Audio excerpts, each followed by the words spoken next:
that was even a crazier story. We were in the second half of a doubleheader, and I just got a hit, ended up on second base, and then the trade happened, I guess, and I had to be pulled off the field. So that was a crazy feeling, especially, like you said, being traded that early in the year. Like, when you're getting pulled off the field, you're not thinking that's why, you know. Obviously, if you're close to the trade deadline, you'd be like, okay, probably just got traded. But first month of the year, you're like, why am I getting pulled off the field?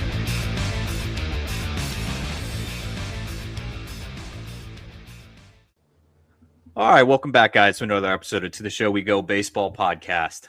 Today's episode, we have our first one this offseason from the Miami Marlins system. We got Nathan Martorella, and if you're not too familiar with Nathan, we'll jump into a few things, but he spent this last year between two organizations, actually, and finished the year in Pensacola there in Double-A. But Nathan, we appreciate all the time. I know we spoke a little bit off air that you're back home in California, but how has your offseason been treating you so far? Yeah, I mean, it's going great.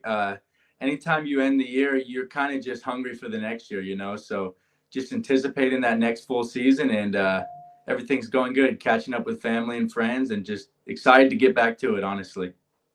Yeah, you had yourself a season, obviously, being part of a trade, which I know we'll get into in a bit here. But how has it been to kind of decompress a little bit after a big year like that with a big life event happening to you? Like, how's it kind of been to just be like, all right, like I'm done with the season. I can kind of like take it all in now. Yeah, I mean, it really didn't hit me until the end of the year that, like, I am now in a new organization and I'm now hunting to play in the big leagues for a new organization. Things happen quick, you know, especially getting traded like that much before the trade deadline. You don't really expect it.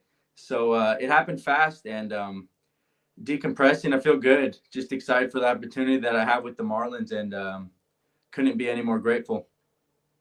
Was it a little bittersweet for you?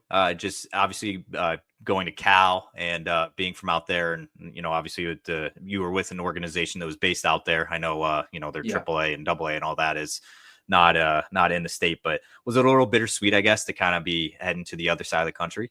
No, anybody, especially me, I just want to play in the big leagues, you know, and wherever the opportunity is best for me to play in the big leagues, I'm grateful for, and I'm ready to go with that team. Would have loved to make it to the big leagues with the Padres, but no bad feelings, nothing. I love the way they go about their business, and I'm excited to be on the hunt to get to the big leagues with the Marlins. And the area you grew up in California, I'm kind of familiar with Salinas, California. I feel like I feel like there's quite a few athletes that come from that area. I guess, what was it like growing up? Obviously, California's a hotbed for baseball. It's a hotbed for football too. But what was it like growing up and just playing sports? 'Cause I know I saw you were also a two-sport athlete. So what was it like playing in high school and kind of growing up out there? Yeah, I mean, my older brother played Division II football, and my younger sister plays Division I softball right now. And we've always been an athletic family, and my parents always had me play all the sports, basketball, football, and baseball. I think that was really good for my development as a human being and just as an athlete as well. I think playing the multiple sports was good for me. And then just being around sports my whole life, it's what I love to do. And when high school came around, we narrowed it down to just football and baseball. I did that all 4 years, and wouldn't change anything, honestly, the way I went about it. How hard was it to say goodbye to football? Yeah, it was hard. Like, the first full year of just doing baseball only was a little different, but baseball has always been my favorite sport. So once I established the routine of a college fall and a spring, I was locked in on it, and I loved it just as much.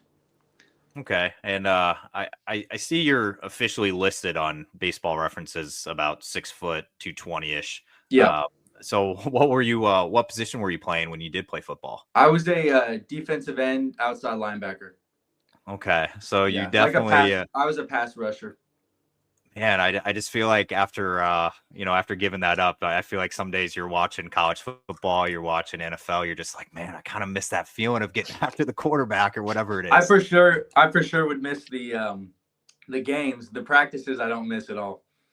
That's a good point. That's a good point. Yeah, All right. Well, obviously you made the right decision. Yeah, you stuck with baseball, and it's gotten you to where you are now. So I'm assuming you think you made the right decision there, which for I sure. think you did. No, yeah, yeah, 100%. So walk me through this. Speaking of high school, you get drafted Yep, by the Boston Red Sox. yep, Now that's back when the draft had 40 rounds. It's a little different yep.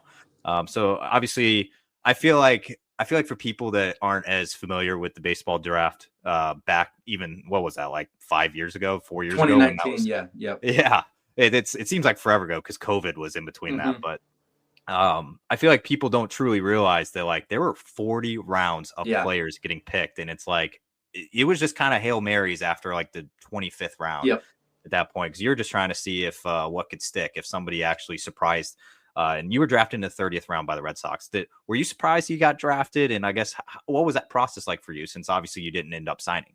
Yeah, so I kind of blew up on the scene a little bit late my senior year. I started getting some draft buzz not till the spring of my senior year, which is a little later compared to some guys that do all the summer ball circuit and all of that. I didn't do any of that because I was always playing football. So I didn't get my draft love until the spring, but it came quick. And next thing you know, there was a good amount of scouts watching all my high school games. And I established a good relationship with the Red Sox. Their local area scout would come watch me a lot, come work out with me, watch me hit BP and all that. And I actually went into the pre-draft workout at Fenway my senior year, so that was awesome. I had a good showing there. And was I surprised I got drafted? No, because there was 40 rounds, and usually if you did create like a good relationship with an organization, they'd probably end up taking you within the 40 rounds. But it got to a certain point, like day two, where I knew I was going to go to college. I kind of had my heart set on going to college and wanted to develop more as a baseball player first. So I was grateful to be drafted the first time. It was awesome. And couldn't wait to get drafted again the next time after I had some good player development at Berkeley. So what were the talks like, I guess, when the Red Sox do pick you? Obviously, you had already made Yeah. up your mind. You're like, hey, I'm going to Cal. Like, I appreciate this. But Mm-hmm. so I guess how was their side of things? I guess what kind of things were they talking to you about? Yeah, I mean, it's kind of like I wouldn't want to say courtesy pick, but when you get to those rounds, it's hard to sign all 40 rounds, you know? So Oh yeah. they drafted me. You never know. Maybe sometimes guys will sign. I wasn't going to sign that late just because I knew there was some more development in my game, especially going into college, moving away from home, all that stuff. But they were just, I don't know how to say it, but they probably knew I wasn't going to sign when they drafted me in the 30th round. But we're super fired up to give me the pick and follow me for the next 3 years. Yeah, I'm always fascinated by that because, like you Yeah. said, obviously 40 rounds. I would assume I haven't I looked it don't up, know. but I would Yeah. assume I don't think it's ever happened. A team signed all 40 selections. I feel like that never has happened. So, Yeah. but now that the draft is 20 rounds, it's like it's more possible to sign Hmm. almost every No, for guy. Which, sure. I think the 20 rounds, a lot of the time, all 20 sign if you do it the right way. yeah, I'm almost positive the Red Sox may have signed all 20 picks this year, if I'm not mistaken. But yeah, I was always curious because obviously with it being that long, and it's like you were taken in the 30th. It's like, what Hmm. do they even say to you? Like, but all right, Yeah. so. Yeah. Um, so obviously you go on to Cal, and again, I think you made a great decision there. But I guess what was it like playing at Cal? And I know nowadays they're an ACC school, which I Yeah. know you didn't have to really deal with the traveling to the East Coast to play baseball games. But what was your experience like playing in Cal in the old Pac-12?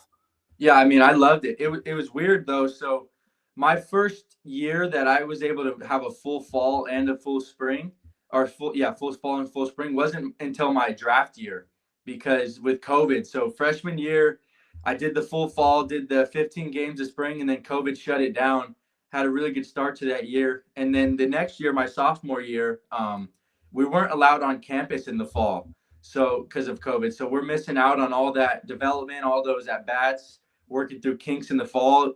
We showed up in spring and we just started playing games, so it was tough. But my junior year, when I really started to show like what kind of player I am, I definitely credit just being able to have a full year of development, including fall, fall ball and then into the spring. So that helped a lot. And I loved Cal, man. I love the coaching staff, all my teammates. It was a blessing, and lifelong friends and lifelong mentors came with it, with being in that program for sure.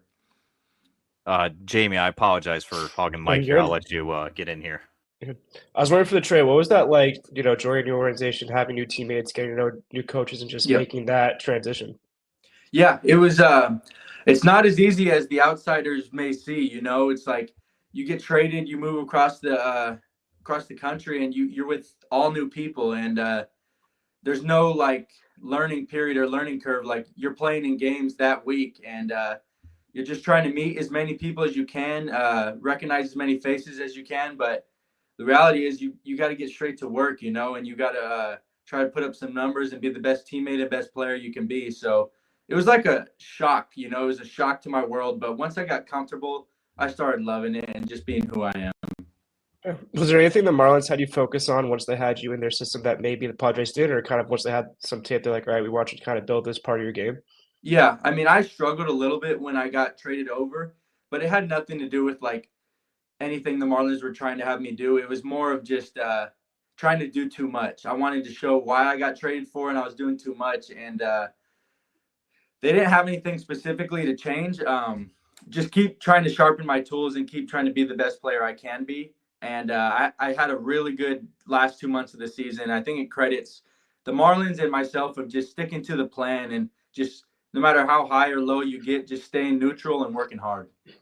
What was it like to join the Marlins? Obviously, as you know, at the deadline, they made a lot of younger guys for kind of that next wave. What was that mean to you, just be part of that and kind of have a team look at you as we're building for the future? We want you in our system. Yeah, no, it means a lot. I mean, obviously, being in a trade for a batting champ like that's no joke, and it shows how much the Marlins value me as a player, and I couldn't be any more excited. At the end of the year, most of the trade guys, we're all in Double-A, and it was awesome to just meet all of them and try to build a core of players. And like you said, I think they're calling it the next wave of players. Like I'm excited for that, man. I want to make it to the big leagues with the Marlins and be there for a long time. Not just have a cup of coffee, but get there and stick and build something special. Yeah. Did you have any idea a trade was happening? How did that whole situation go down? Yeah, I mean, not at that time. I obviously am familiar with like how the Padres do things. If you're a minor leaguer, you probably have a chance of getting traded if you've put up some good numbers. So obviously I'm aware of that, but I'm never really thinking of that because in order to get traded, you have to do something to get traded, So I'm just focused on being the best player I can be. And I did think I was probably going to get traded at some point just with the Cronenworth contract, but I didn't think it would be that early in the year. It's usually closer to the trade deadline when that was just after the first month of the season. Yeah. Yeah, did you being traded in May compared to at the deadline in July? I feel like it might have been a little bit of a shock, but how did you I always hear this too. A lot of minor league guys always say like, actually, I found out I was traded on Twitter or on social media before. Like, where were you and like, well, how did you find out? Yeah, I'm not sure if you saw the video, but I was actually on second base when I got traded. I got pulled off the field, so that was even a crazier story. We were in the second half of a doubleheader, and I just got a hit. Ended up on second base, and then the trade happened, I guess, and I had to be pulled off the field. So that was a crazy feeling, especially like you said, being traded that early in the year. Like when you're getting pulled off the field, you're not thinking that's why, Obviously, if you're close to the trade deadline, you'd be like, okay, probably just got traded. But first month of the year, you're like, why am I getting pulled off the field? Yeah, because so always. That's how I found out.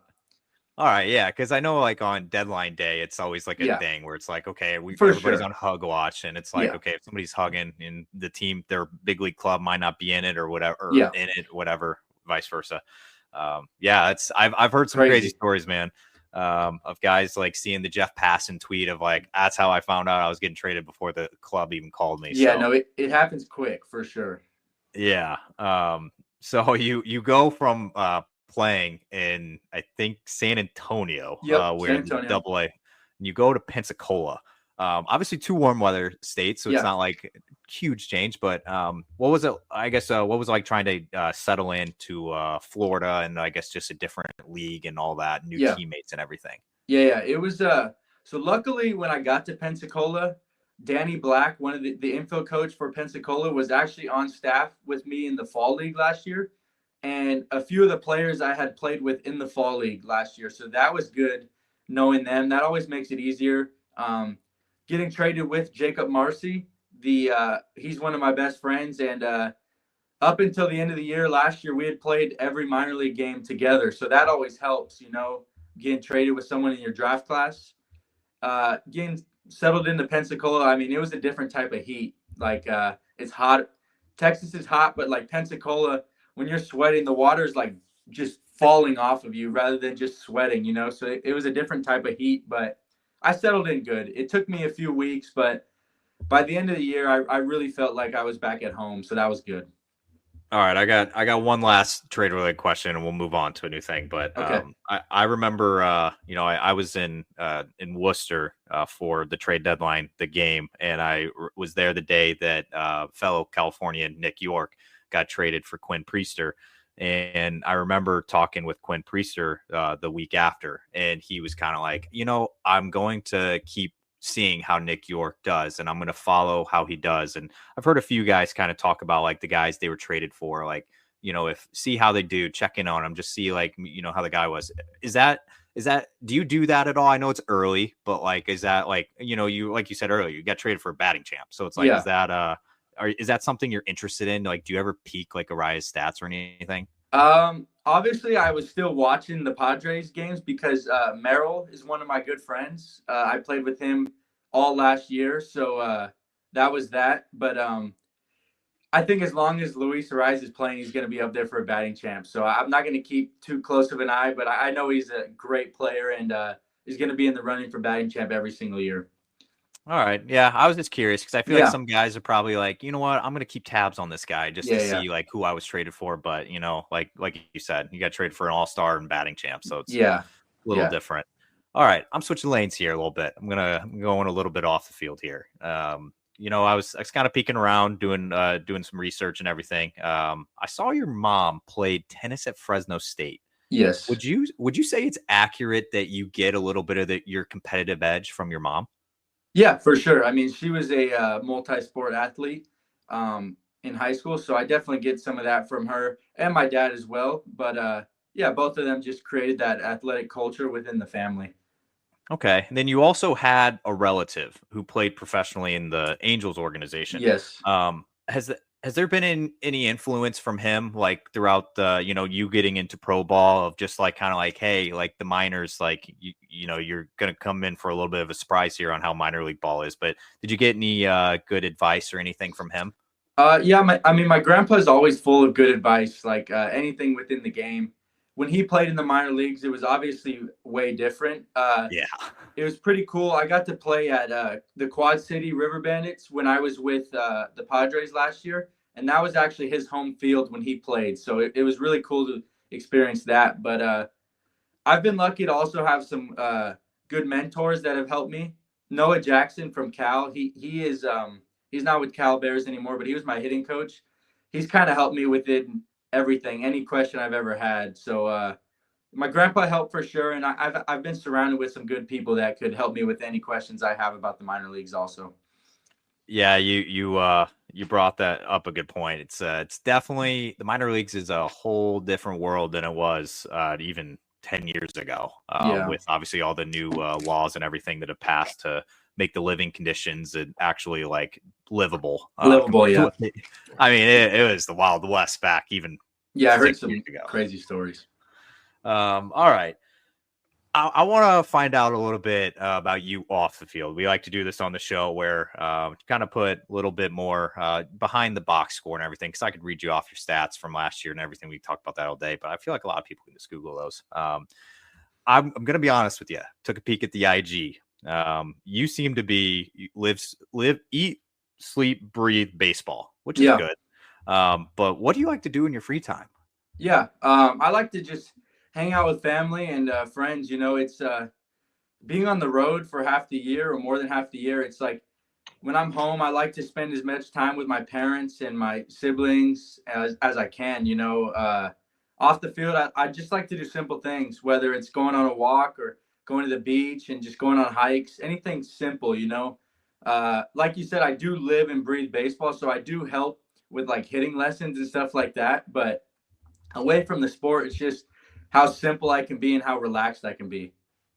Okay. I feel like when I asked that question on this show this offseason, I've gotten mostly just two answers. So I appreciate your answer because I feel like I've gotten golf or Yeah. video games. Yeah, I don't golf or play video games, so that's why it's like you got to find something else to do. I really enjoy working out. I know that comes with being an athlete, but it's something that I just enjoy regardless of if I was an athlete or not. It's kind of a way that I bond with my father. He loves to work out, so that's a fun thing to do for sure.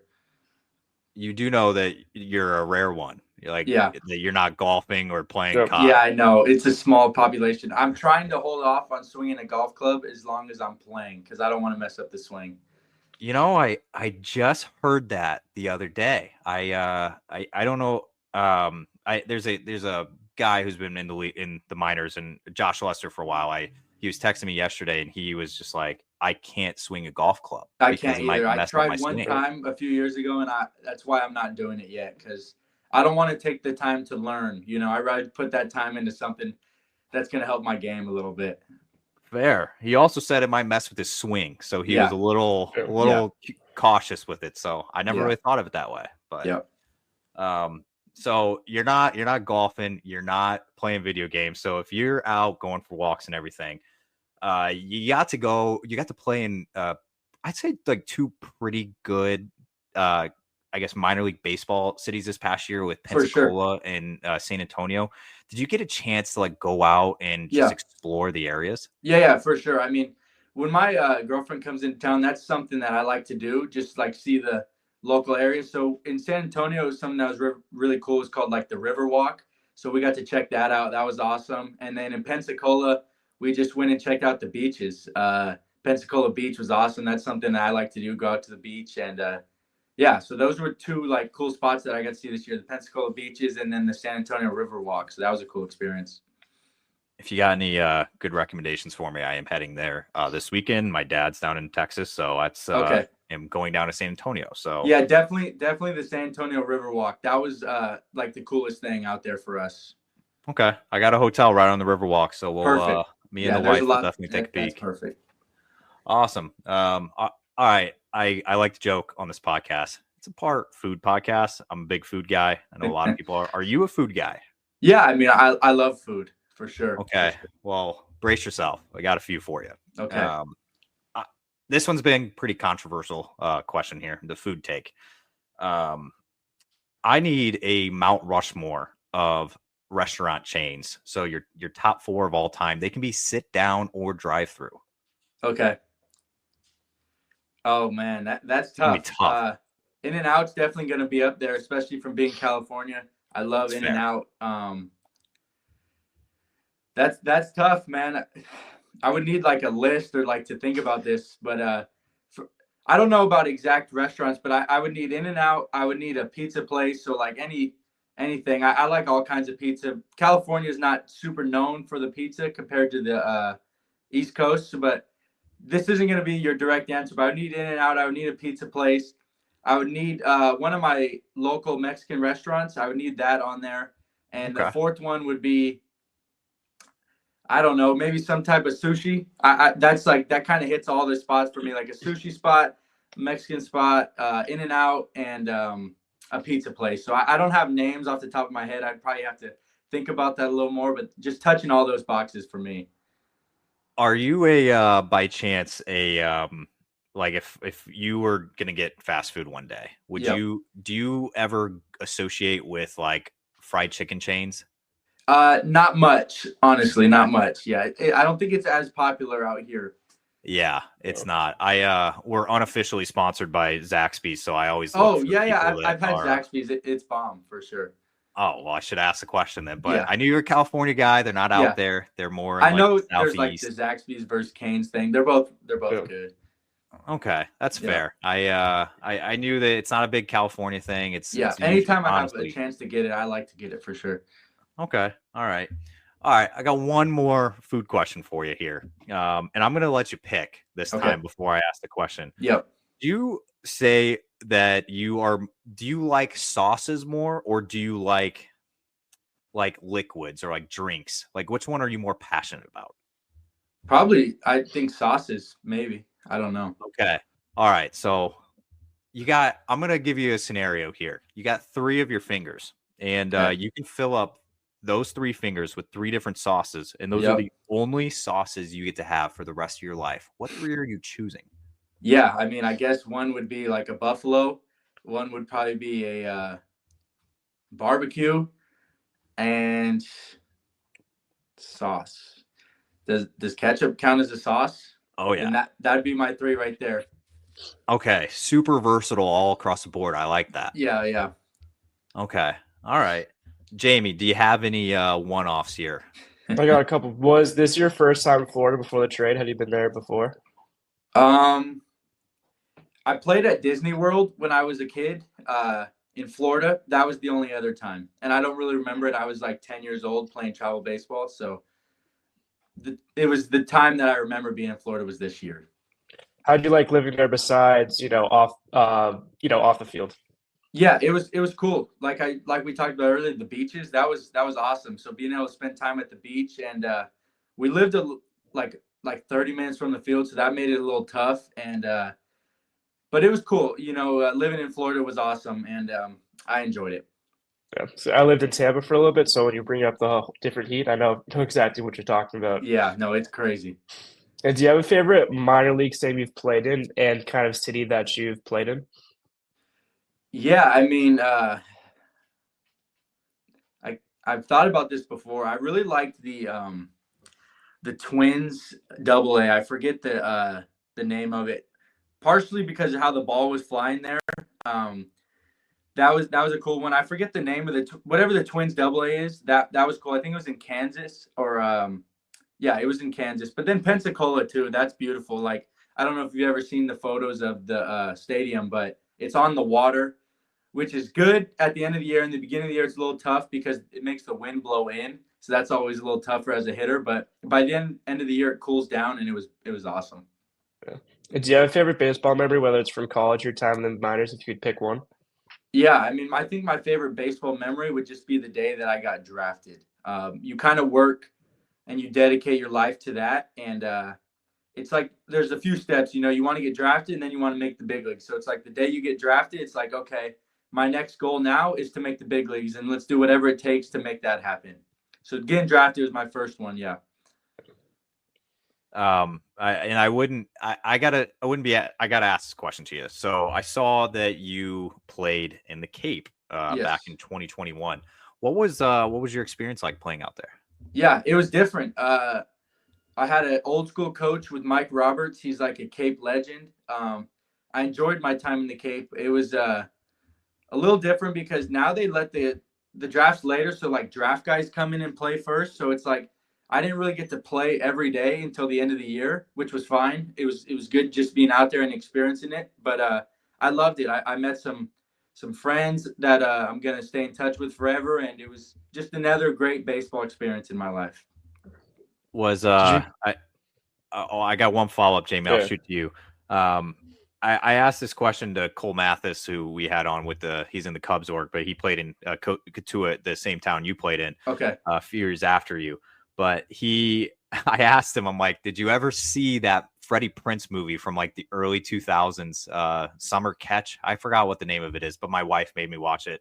It was about the Cape Cod Baseball League where he goes and like, I think it's him and like Charlie Sheen or something. They're like the main characters in it. And they go out and they're like on a Cape League team, and it shows like what they do like off the field. And, they're like, like hanging out on the beaches and like seeing all the rich homes and all that stuff. Was it off the field? How was your experience, I guess, just like being like down there by the beaches and everything? Yeah. I'm not going to lie. I didn't do much during the time I was out there. I was kind of just all baseball. And when I wasn't playing baseball, I was kind of just relaxing and catching up on sleep and stuff like that. I'm not a big go out guy, so I don't really know. I didn't experience too much of that. That's fair. Yeah. Were you able to get in a lobster roll or any of those kind of doing Yeah. food My staples? host family had me try a lobster roll. Very good. Yeah, very good. What was the verdict if you could give it 1 to 5 stars? I'd give it like a 4.5, 5. I mean, especially because I never get to have them, so it was bomb. Do you remember if it was warm or cold? Oh man, I don't. Is there make a big difference if they're warm or cold?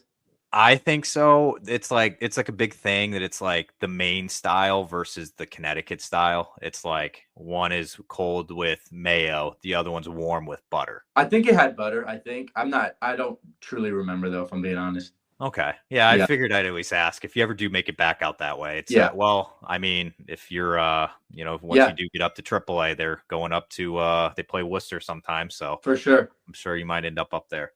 All right. I got a couple questions to kind of end us here. But I am a big guy into speaking things into existence where I just like to keep saying it until it comes true. So I'm not sure if you're the same way or not. I believe in that also. I love that. Okay, cool. So let's put you in this scenario. Say we're a year from now. Say we're in November of 2025. Mm-hmm. Can you give me like 1 or 2 things that you would like to have spoken to existence to accomplish for next season? Yeah. I mean, the main thing for me is I would hope by this time next year I had made my MLB debut. I know you shooting high, but like that's the whole goal of playing, you know. So by this time next year, I would love to have made my debut. That's my number one goal, and whatever it takes to get there, I'm gonna definitely hit it head on. And so I was also this spring training coming up. It's going to be your first spring training in the Marlins organization. Yes. So I feel like it's a pretty big one for you. For sure. And last offseason, you received an NRI to the Padres. Spring training? I was in big league camp with the Padres. Yeah. Okay. So you've already kind of experienced being like, the NRI and kind of get to be around some of the big leaguers and things like that. So what are you looking forward to the most as we're going into spring training in 2025? Yeah, I would say just having the Marlins see more of who I am as a player, the hard worker that I am, and building new relationships with I don't know any of the Marlins big leaguers yet, so that'll be cool. Just getting to meet people and just kind of showing who I am as a player. That's the main thing. Just keep continuing to show who I am as a player and what I bring to the table. All right, Nathan. I think we'll let you slide, but I want to thank you for hopping on the show with us today and getting to know you. And we are going to be looking forward to seeing you off in the new org and the new spring training coming up here in a few months. But thank you so much for hopping on. Of course. Thank you guys for having me. Great.